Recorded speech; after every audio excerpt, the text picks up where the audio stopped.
এদিকে এক স্যান্ডেলে মুখ্যমন্ত্রীকে নিশানা বিরোধী দলনেতা শুভেন্দু অধিকারী। ইডি, সিবিআই, এনএসজির পর এবার কি সন্দেশখালীতে সেনা?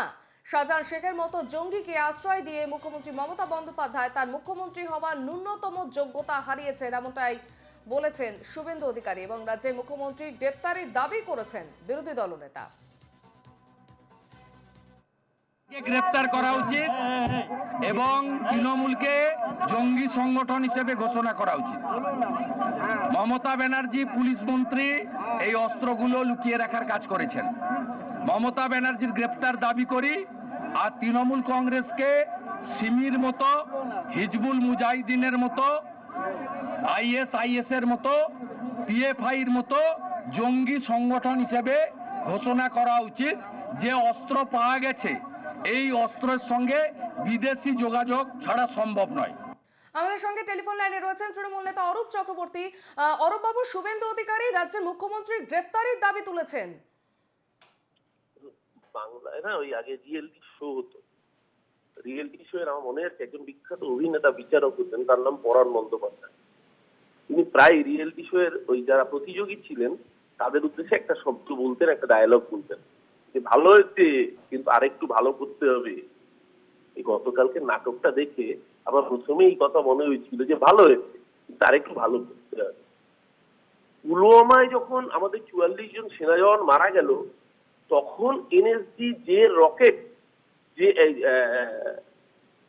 যে ডিভাইস আনতে পারেনি, গতকালকে সেই রোবোটিক ডিভাইস নিয়ে এসেছিল।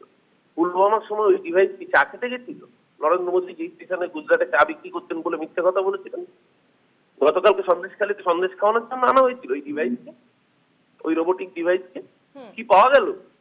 ৬টা বন্দুক, তার মধ্যে 5টা দেশি পিস্তল, গাঁদা বন্দুক যাকে বলে, গোটা কয়েক পেটো আর কয়েক রাউন্ড গুলি। মানে এর 10 গুণ অস্ত্র তো শুভেন্দু অধিকারী পঞ্চায়েত নির্বাচনের সময় নিজের বাড়িতেই জমা করে রাখে। সবচেয়ে খারাপ জিনিসটা যেটা হলো, দেশের সবচেয়ে ট্রাস্টওয়ার্দি এজেন্সিগুলোর মধ্যে অন্যতম হচ্ছে এনএসজি। এনএসজি কে দেশের মানুষ একটা শ্রদ্ধার চোখে দেখে। সেই এনএসজি কে পর্যন্ত বিজেপি এই শুভেন্দু অধিকারীর জন্য দেয়াত করতো না।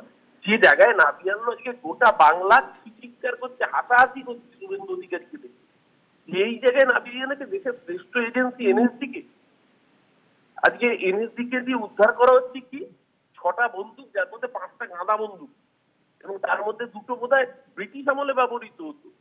এবং এইসব বন্দুক এখন আপনি ইন্ডিয়ান মিউজিয়াম ছাড়া অন্য কোথাও দেখতে পাবেন না। কিউরিও শপে যারা ওই পুরনো অ্যান্টিক বন্দুক কেনা বেচা করেন তাদের কাছে ছাড়া এইসব জিনিস পাবেন না। আমি জানি না শেখ শাহজাহানের অ্যান্টিক শপ, তার শখ ছিল কিনা অ্যান্টিক বস্তু কালেক্ট করার। কিন্তু কোন জায়গায় নিয়ে যাচ্ছে বাংলার রাজনীতিকে?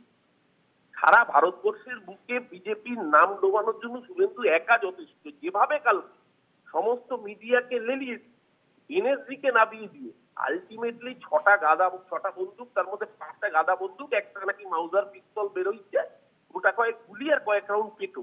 কিন্তু পঞ্চায়েত ভোটে যে কোনো জায়গায় শুভেন্দুর বাড়িতে বাংলার বুকে শান্তিকুঞ্জের পাশেই পাওয়া যায় উঠতে রাখে। অরূপবাবু, পুলিশের রিভলভারও পাওয়া গিয়েছিল কিন্তু সেখানে। সেটাই তো বলছি, তার জন্য এনএসজি রোবট, একটা রিভলভার পাওয়ার জন্য এনএসজি রোবট। আরে এনএসজি কে কোথায় নামিয়েছেন আপনার শুভেন্দু অধিকারী? লজ্জা করে না? এনএসজির কাজটা কি?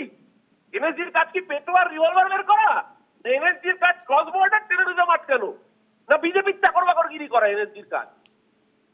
আজকে নির্বাচনে হারার পর সবার আগে ঘাড় ধাক্কা মারবে বিজেপি শুভেন্দু অধিকারীকে। ওর জন্য গোটা রাজ্যে বিজেপির এই অবস্থা হবে। এর আগে দিলীপ ঘোষকে তাড়িয়েছে নিজের জায়গা থেকে হারার জন্য। গতকালকে সুকান্ত মজুমদারকে এমন বাস দিয়েছে, সুকান্ত অলরেডি হেরে গেছে, বডি ল্যাঙ্গুয়েজ বলে দিচ্ছে সুকান্ত মজুমদার বালুরঘাট হেরে গেছে। এবার গোটা বিজেপি খাস্তা করছে বিজেপিকে শুভেন্দু অধিকারী। সবার আগে অমিত শাহ নরেন্দ্র মোদীর কাছে ওরাও ঘাত ধাক্কা মারতে পারবে না, কারণ দেশের মানুষ তো ওদেরকেও ঘাত ধাক্কা মেরে দেবে তারা। এটা আরো ফল বেরোনো মানে বেশ, ধন্যবাদ অরূপ বাবু। হাত ধাক্কা খাবে।